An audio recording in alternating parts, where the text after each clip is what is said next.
Beleza, pessoal? Seguinte, na aula de hoje a gente vai tratar de um tema extremamente importante para entender a idade moderna e principalmente a transição aí para a idade contemporânea no processo das revoluções que a gente vai estudar daqui para frente, tá? Nós vamos falar um pouco sobre iluminismo, ou também conhecido como ilustração.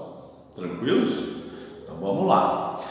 O iluminismo ou a ilustração a gente tem que entender principalmente do ponto de vista da busca da chegada ao poder da burguesia. Nós precisamos pensar que a burguesia ali a partir do século XV, XVI começa a ganhar muita grana, né? Começa a acumular financeiramente por conta do absolutismo, por conta do mercantilismo, e a partir de então, com esse poder econômico, eles passam também a almejar o poder político. E o que é o poder político? O poder político a gente pode colocar como sendo o poder de tomada de decisões. E para superar esses ideais absolutistas do antigo regime, precisa-se criar uma ideologia que desse sustentação para essa classe social que almeja o poder. Então vamos dar uma olhada na definição aqui. Filosofia de origem burguesa, de caráter racionalista e revolucionário, onde a razão é a luz que conduz o homem à verdade do conhecimento. Então percebem que já estamos aí em choque direto com as ideias do absolutismo? Então basicamente nessa definição já fica fácil para a gente entender qual o real interesse dessa burguesia. Tranquilos? Beleza.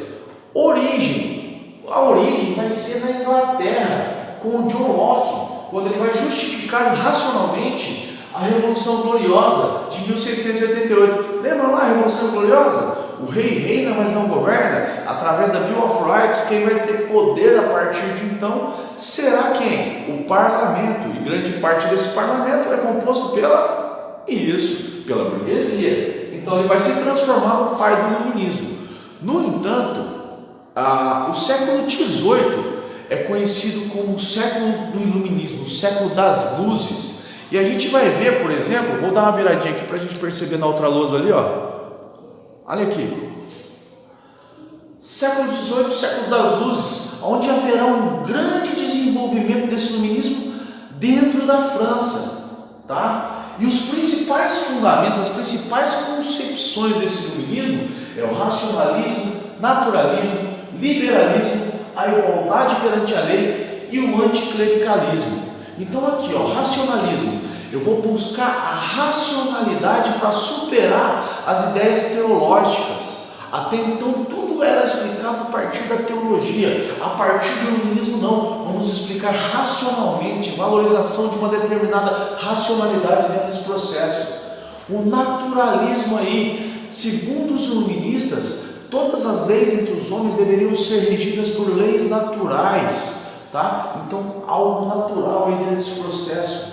O liberalismo, a ideia da liberdade, visto que dentro do absolutismo tudo era controlado pelo Estado. A partir do iluminismo, a gente vai ver quando a gente for falar sobre principalmente os pensadores políticos, os pensadores econômicos, como esse liberalismo vai ser aplicado. A questão da liberdade de expressão, né? Você poder falar contra o rei e não ser preso. A questão da liberdade econômica, né? Onde práticas mercantilistas de monopólio não serão mais colocadas. Mas a gente aprofunda ali na frente.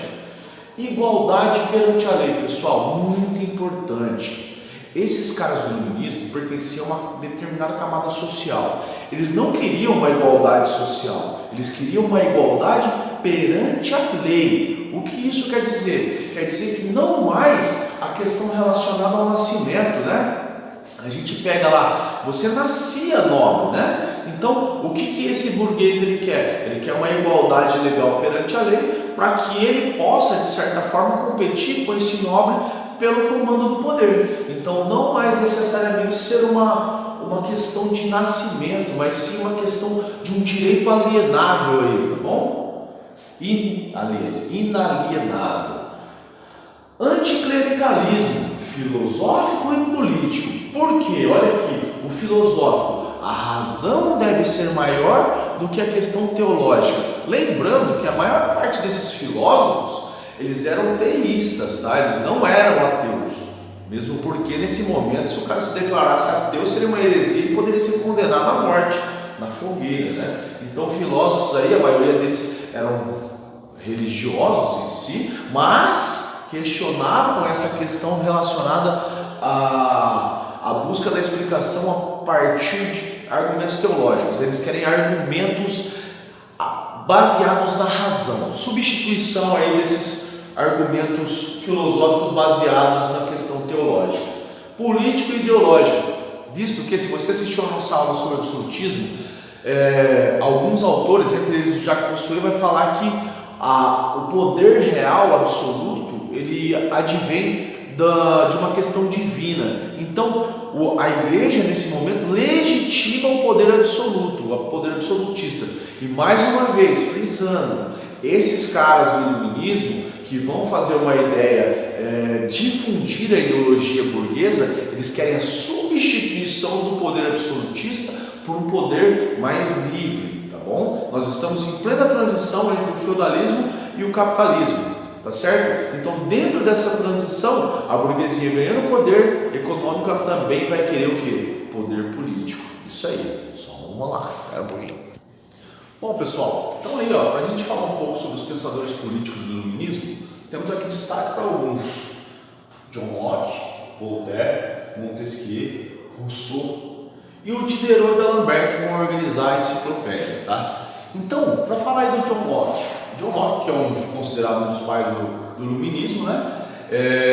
Ele vai dizer, né, ele vai defender a questão do empirismo, onde o homem seria uma espécie de tábua rasa, uma folha em branco, e a partir das experiências que ele tivesse ao longo da sua vida, né, ele acumularia algumas situações aí, tá bom?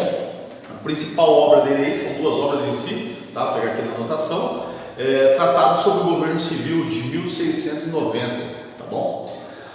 Voltaire é um ferrenho defensor da liberdade, lutava principalmente contra a Igreja Católica ali, né? E também contra o absolutismo vigente na França. Pegou alguns exemplos ali da Inglaterra e como acontecia essa monarquia constitucional na Inglaterra e tentava aplicar ali na França, né? Sua principal obra, só para deixar aí para gente, Dicionário Filosófico, né? De 1764, próximo da Revolução Francesa. Esses caras ali vão influenciar muito essa questão da Revolução Francesa. Montesquieu, o Barão de Montesquieu, ele vai ser importante, né? No seu livro ali, O Espírito das Leis, ele vai desenvolver a questão principalmente da necessidade de o poder não ficar concentrado nas mãos de uma única pessoa, como era no absolutismo. Os poderes deveriam ser divididos, independentes e se autorregularem. Por exemplo, influencia diretamente o que a gente vive hoje na nossa República Democrática, aqui no Brasil, no caso, né? Com as três casas dos três poderes: executivo, legislativo e judiciário. Tranquilos? Jean-Jacques Rousseau. Assim, dentre todos esses aqui, era um dos únicos que não acreditava na questão da monarquia liberal, da monarquia constitucional. Já vinha com uma ideia mais do ponto de vista democrático. Olha só, em seu livro, o Contrato Social afirmava ser o Estado o representante da vontade geral, isto é, da maioria dos cidadãos.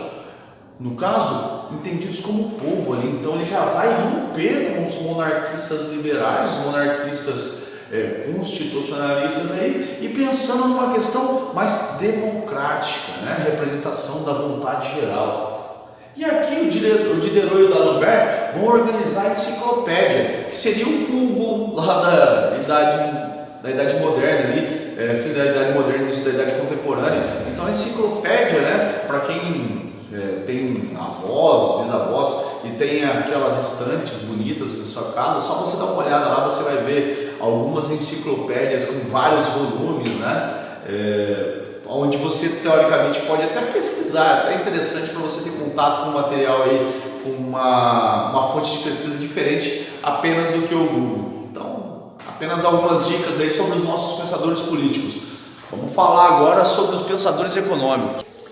Então, como eu já vinha falando anteriormente para vocês, essas ideias iluministas, elas vêm principalmente para questionar o antigo regime. antigo regime absolutista, onde o aspecto econômico era totalmente controlado a partir do mercantilismo e a intervenção direta do Estado na economia. Como? Através do protecionismo e dos monopólios que eram cedidos pelo monarca, pelo soberano. Também através dos impostos cobrados. A partir de então, você vai ter alguns pensadores econômicos que vão surgir a partir daí. Nós temos aqui uma ideia sobre fisiocracia. E o que é a fisiocracia? Segundo os autores aqui, o Wesley, o Bornai, o Turgot, eles vão pensar da seguinte forma: quanto maior o número de recursos naturais, mais rico é um país. Então, teoricamente, as questões das terras e recursos naturais seriam um sinônimo, né, de riqueza, tá certo? Outro cara importantíssimo, Adam Smith, tá? O Adam Smith ele vai ser o cara do liberalismo clássico. Até hoje, né, principalmente na nossa atual circunstância aí, falando um pouco sobre neoliberalismo, a gente pega aí esse pessoal estudando muito o Adam Smith, que dizia que o trabalho seria a grande fonte de riqueza, né? Dizia que o Estado não deveria intervir diretamente na economia, tá certo? Então, basicamente aí, o Adam Smith é o grande pensador do liberalismo clássico, que é a base aí do que a gente vai conhecer, principalmente no século XIX, da economia capitalista, tá? Que vai deixar de ser concorrencial para se transformar em monopolista aí. Então, basicamente, o Adam Smith é importantíssimo para a gente, dentro dessa questão da não interferência do Estado na economia, né? Que é o deixa estar, deixa acontecer, a lei da oferta e da procura aí. Despotismo esclarecido, para a gente encerrar essa aula sobre iluminismo. O que vai ser esse despotismo esclarecido? Vai ter dois aspectos fundamentais. Vai manter a estrutura absolutista, ou seja, nada de liberdade, tá? Liberdade política, liberdade individual, nada disso, nada de igualdade jurídica, nada disso, tá? Estrutura absolutista. O poder continua nas mãos do rei, nada de divisão dos poderes, como Montesquieu falou. Então o poder continua centralizado na mão do rei. E o que ele vai fazer? Ele vai pegar algumas ideias iluministas que serão interessantes para ele se manter no poder e passar por alguém que é progressista, tá? E aplicar na sociedade, né? Nós temos aqui alguns países que fizeram isso: Áustria, Espanha, Prússia, Rússia, Portugal, inclusive Portugal com o Marquês de Pombal, né? E o rei, eu acho que é José I, se não me engano, mas tudo bem. O Marquês de Pombal será a grande expressão, né, portuguesa, onde vai criar novas leis, vai estruturar outras questões dentro do Brasil para, teoricamente, modernizar a questão da aplicação de impostos no Brasil. Bom, é isso, gente. Essa foi a nossa aula sobre iluminismo. Espero que vocês tenham curtido. Um grande abraço a todos e é isso, tamo junto.